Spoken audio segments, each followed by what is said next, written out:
रोशन शिक्षण प्रसारक मंडळ व इंगळगी मित्र परिवार तर्फे गरजू विद्यार्थ्यांना शालेय साहित्य वाटप कार्यक्रम संपन्न।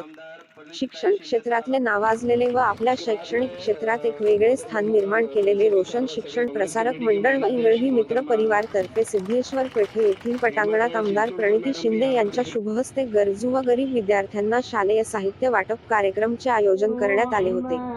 या कार्यक्रमाच्या अध्यक्षस्थानी मौलाना इब्राहिम होते। यावेळी रोशन शिक्षण प्रसारक मंडळचे प्रमुख जब्बार इंगळगी सर, बेगम कमरुन्निसाचे मुख्याध्यापिका सबीना इंगळगी मॅडम, नजीर शेख सर, नगरसेवक तौफिक हत्तुरे, जाकीर भाई नाईकवाडी, फरूक कमिशनर, पालक वर्ग व इतर मान्यवर मोठ्या संख्येने उपस्थित होते।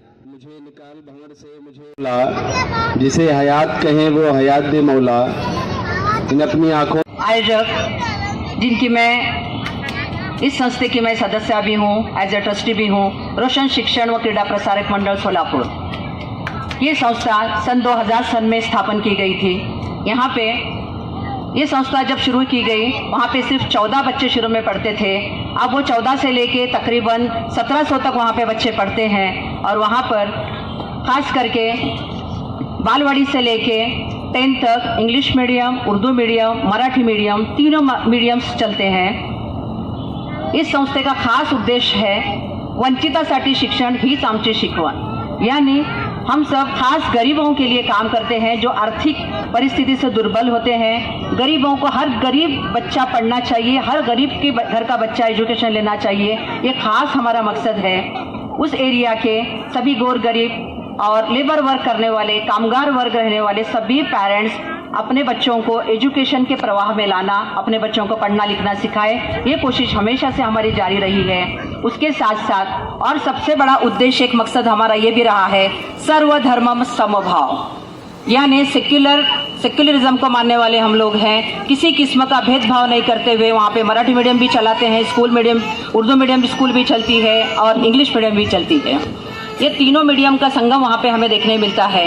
उसके साथ साथ बहुत सारे प्रोग्राम्स वहाँ पे हमेशा से अरेंज करते आए हैं। कोविड के पीरियड में एक मुट्ठी अनाज, इस उपक्रम के अंतर्गत कई गौर गरीबों को हमने अनाज भी तकसीम किया था। समाज के जो खास ऐसे पर्सनालिटीज़ थे जो कोविड योद्धा पुरस्कार से सम्मानित किए गए, जिसमें डॉक्टर्स, नर्स, सफाई कामगार ऐसे कई थे।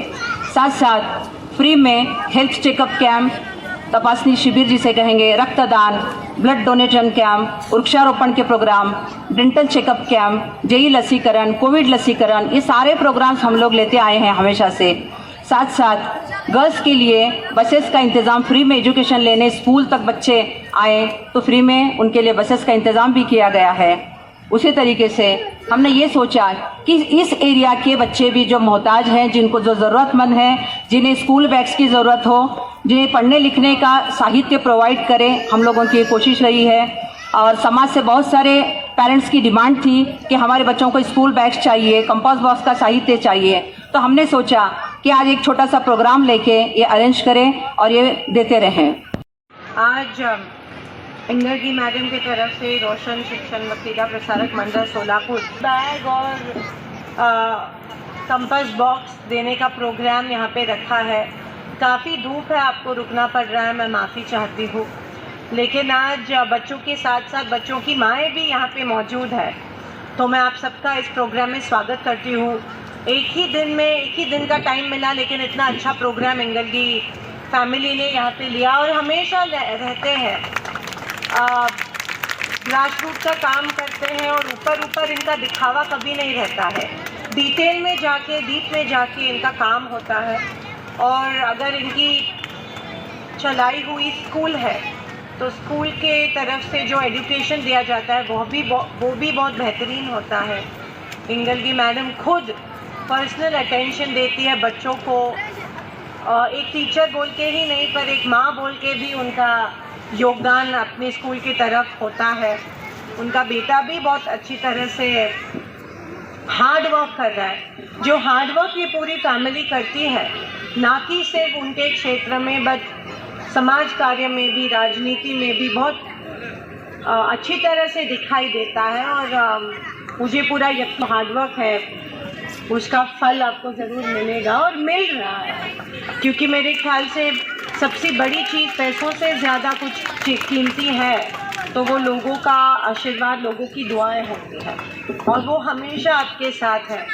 यहाँ पे मौजूद सभी माँओं को मैं कहना चाहती हूँ कि हसीब भाई ने बताया पीछे की तरफ, लड़की हो लड़ सकती हो, ये बैनर लगाया हुआ है, ये सिर्फ मेरे लिए नहीं लेकिन आपके लिए भी है।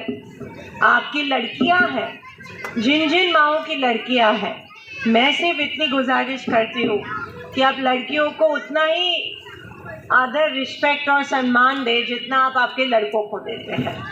उनको पढ़ने दीजिए, उनके भी कुछ ख्वाहिशें और सपने होते हैं, वो भी पूरा करने को उनको चांस दीजिए।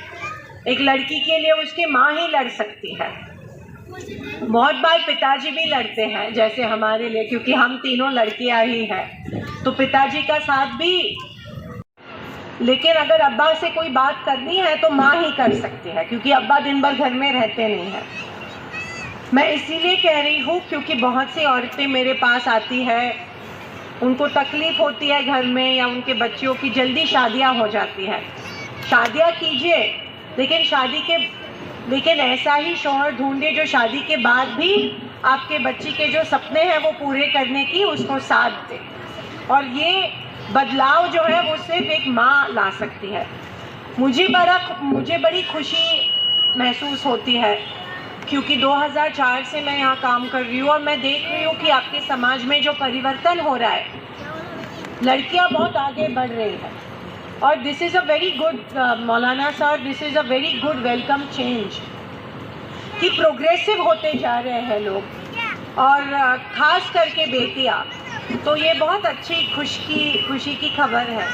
लेकिन जैसे कुछ लड़कियाँ प्रोग्रेस हो रही है, बहुत से ऐसे लड़कियाँ हैं जिनके ऊपर अभी भी अन्याय हो रहा है, अभी भी अत्याचार हो रहा है, अभी भी उनकी जो सपने हैं, अभी भी उनके जो पंख हैं वो काटे जा रहे हैं। ये असलियत है, ये सब समाज में हो रहा है, ये पूरे समाज में हो रहा है। तो ऐसे वक्त मैं तो आके आपके समाज में बोल नहीं सकती हूँ, आप ही को आवाज़ उठानी है। हम आपके साथ हैं, लेकिन आवाज़ ज़रूर उठाइएगा, नहीं तो ऐसे ही अन्याय होते जाएंगे।